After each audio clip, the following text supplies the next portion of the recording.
मकसद मर जाए तो इंसान मर जाता है। बेमकसद ज़िंदगी चाहे कितनी ही तवील क्यों ना हो, मौत से बदतर है। बेमकसद इंसान बेखौफ नहीं हो सकता। बामकसद और बामानी ज़िंदगी मौत के डर से बेनियाज होती है।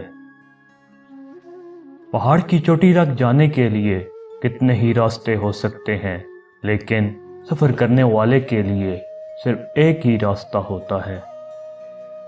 जो कर सकते हो वो कर लो, और जो नहीं कर सकते हो वो तस्लीम कर लो। इतनी बात तो मान लो। हमारे अंदर हमारे ख्यालों की तासीर होती है। इंसान अपने मर्तबे को ज़रिए इफ्तिखार बनाता है।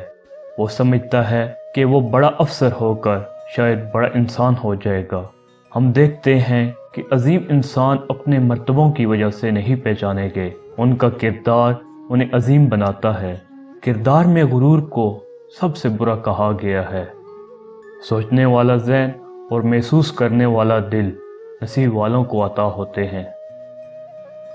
इबादतें और इनका तकद्दुस, इनकी अहमियत अपनी जगह, लेकिन किसी इंसान का दिल राज़ी करना ये सब अहमियतों से ज़्यादा अहम है। अल्लाह वाले गम से गुजारने के बाद गम से आज़ाद कर दिए जाते हैं।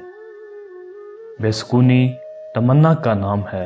जब तमन्ना ताबे फरमाने इलाही हो जाए तो सुकून शुरू हो जाता है। अंदेशों से बचने का तरीका भी आसान है। अंदेशे की ज़िद उम्मीद है। उम्मीद उस खुशी का नाम है जिसके सहारे गम के अयाम भी कट जाते हैं। फितरत के मेहरबान होने पर यकीन का नाम उम्मीद है। ज़िंदगी अगर मेहनत के साथ वाबस्ता ना हो तो ज़िंदगी एक बोझ है। इस खतरे का वक्त से पहले एहसास हो जाए तो वो ज़रूर टाल सकता है। दुआ इसलिए होती है कि आने वाली बलाओं को टाला जाए। ताकतवर को कमज़ोर होने का खौफ खा जाता है। ताकत का इस्तेमाल खौफ के साथ नफ़रत भी पैदा करता है। कमज़ोर इंसान की नफ़रत ही ताकतवर के लिए खौफ है। ये खौफ ताकतवर की मौत है। जहाँ सब रास्ते ख़त्म हो जाएं, वहाँ से रास्ता निकलता है, और जब अंधेरा गहरा हो जाए तो वहाँ से रोशनी पैदा होती है।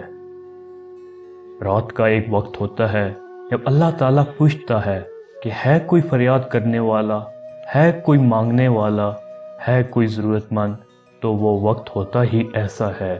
उस वक्त काम कर दिया जाता है।